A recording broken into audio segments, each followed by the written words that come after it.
So good morning, everybody. This is Kiara Windrider. It's January 26th, 2024. And I would like to maybe share a little bit of an astrological perspective for this year and perhaps the next couple of years as well. Somehow 2024-25 feels tremendously important. I remember even years ago, I would look forward to this date as something in some time where there would be significant changes, significant shifts taking place on the planet, both in the collective consciousness and also in terms of earth changes and the awakening of our planetary evolution. So there's a few things I'd like to touch on as we look at 2024, and particularly at this time as we enter January of this year. So by far, some of the most interesting and powerful events going on right now is Pluto moving into Aquarius. So on the 20th of this month, the Sun and Pluto were conjunct in the last degree of Capricorn. And the very next day, January 21st, they together moved into Aquarius. Now, why is this important? What's the conjunction between the Sun and Pluto represent? And what's the journey into Aquarius mean? So the Sun and Pluto, the Sun activates the power of Pluto. Pluto represents the power of the soul. It's often invisible, especially if you're invested in denial or repression or somehow hiding from the truth of who we are. Meanwhile, the Sun activates.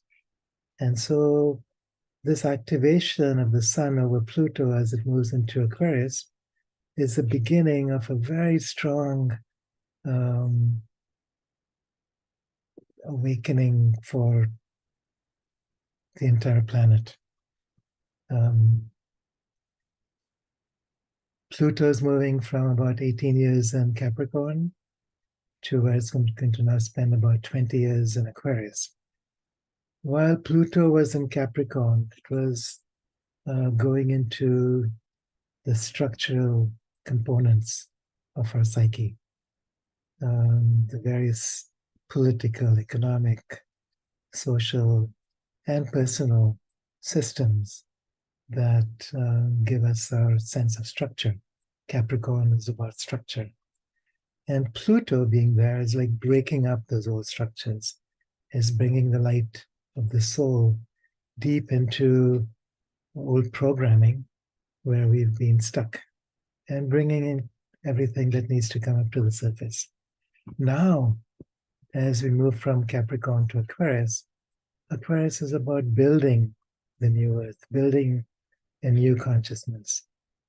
So everything that we've been preparing for, breaking down, we're now looking to break through.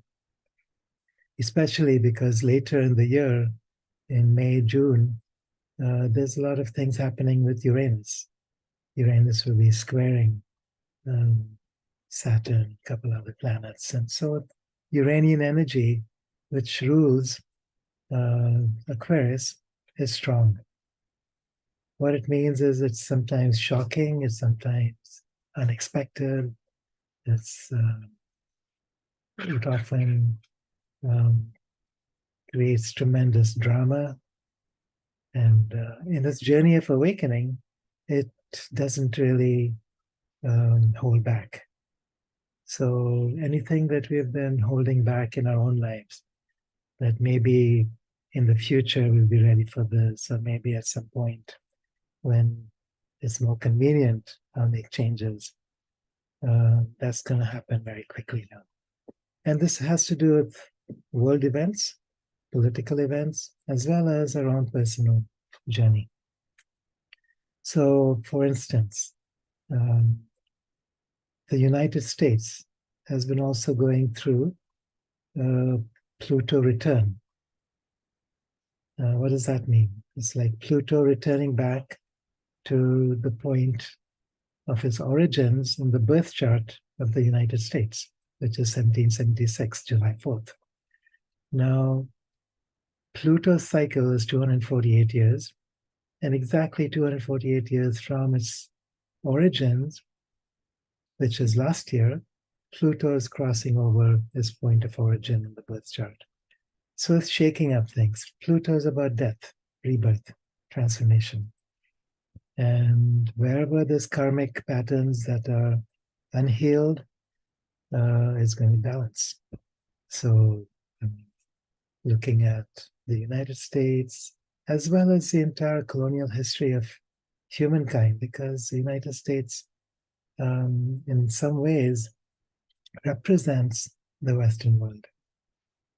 So there's a lot of karma that has to do with slavery, colonialism, genocide, which is now coming to the surface.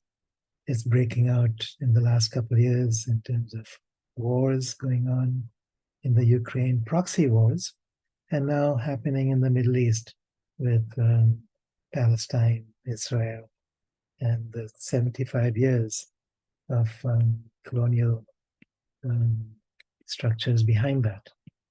So since the Balfour Agreement, when Israel was given land carved out of Palestine by the British, who had no right to parcel out that land and displace the original inhabitants of that region.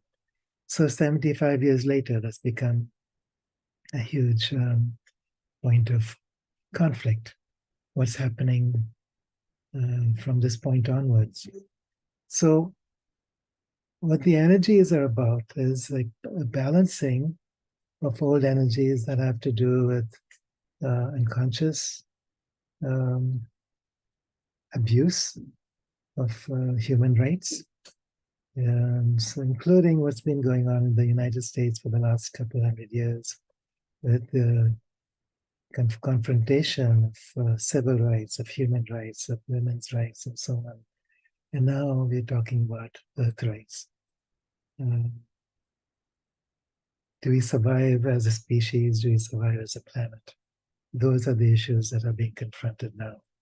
So as Pluto goes through Capricorn, Capricorn is also about connecting deeply with the earth, with the entire body of the earth, the soul of the earth, the emotional, mental, personality structures of the earth, which is a living system, it's a living being, just like we are.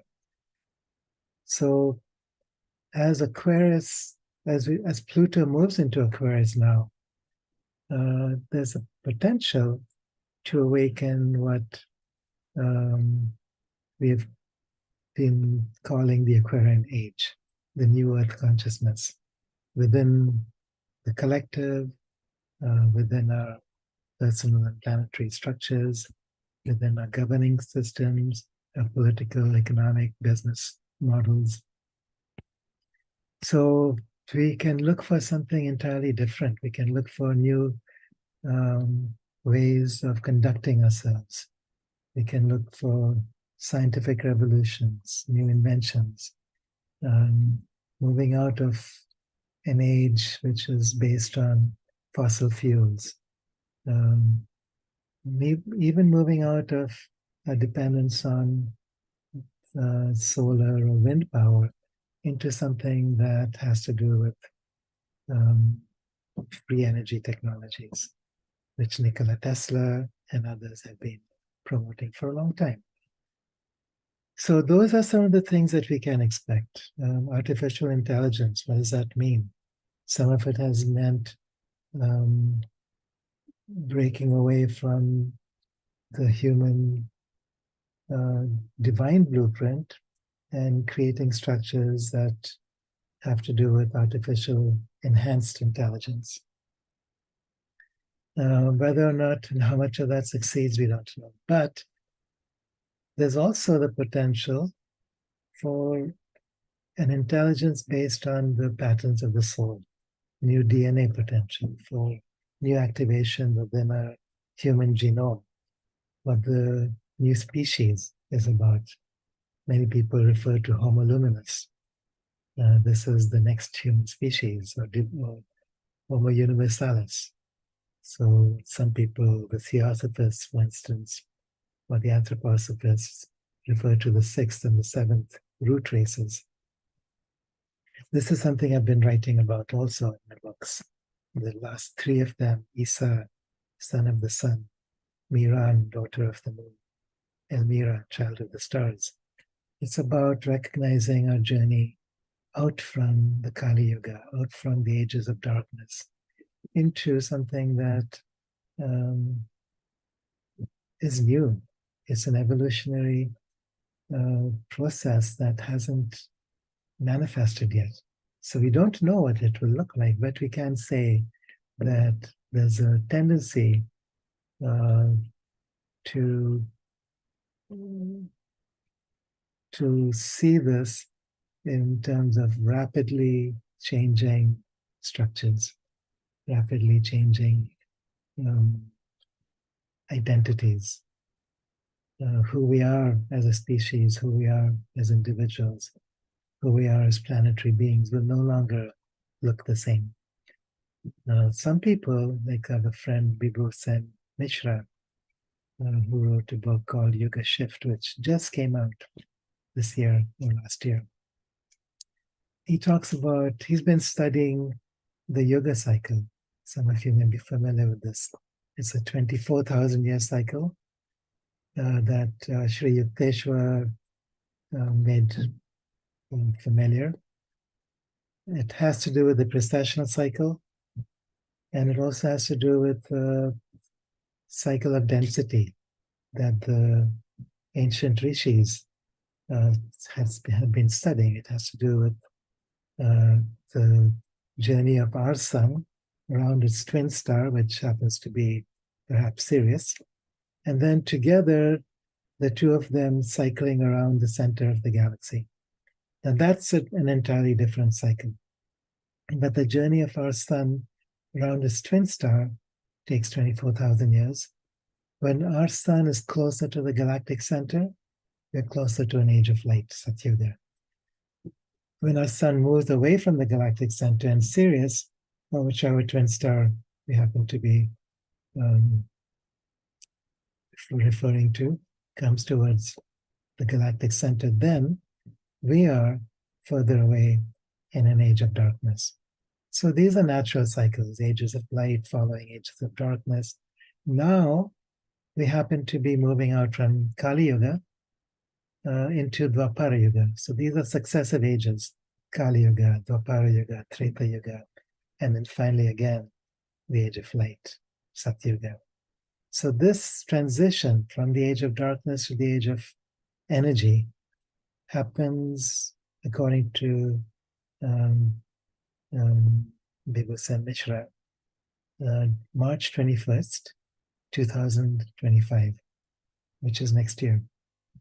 So this time of transition isn't just a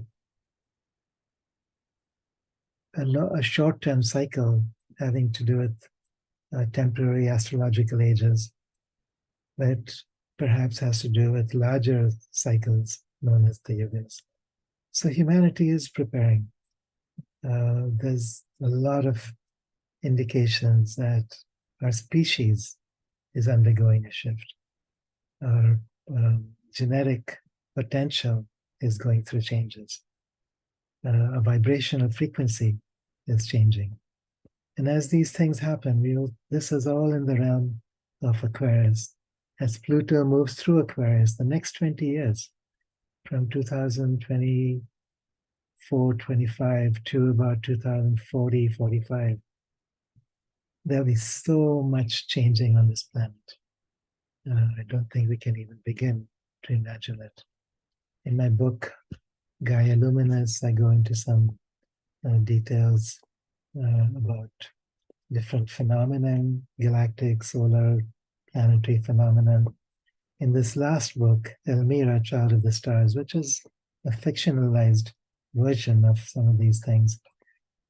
I go into more specific breakdowns of what could be happening in the next 25 years or even the next 20 years. So it's a time of breakdown followed by breakthrough. It's a time of transformation and shift. It's a time that we can co-create something bigger than anything we can imagine. So this year, April 8th, there's a solar eclipse. This solar eclipse will be visible throughout the United States, again, back to the United States, which is also going through its Pluto return. So there's a lot happening which will revolve around the US at this time. It could be a complete collapse of the economy. It could be political or military changes of some kind. We're getting ready for an election in November. What's likely to happen?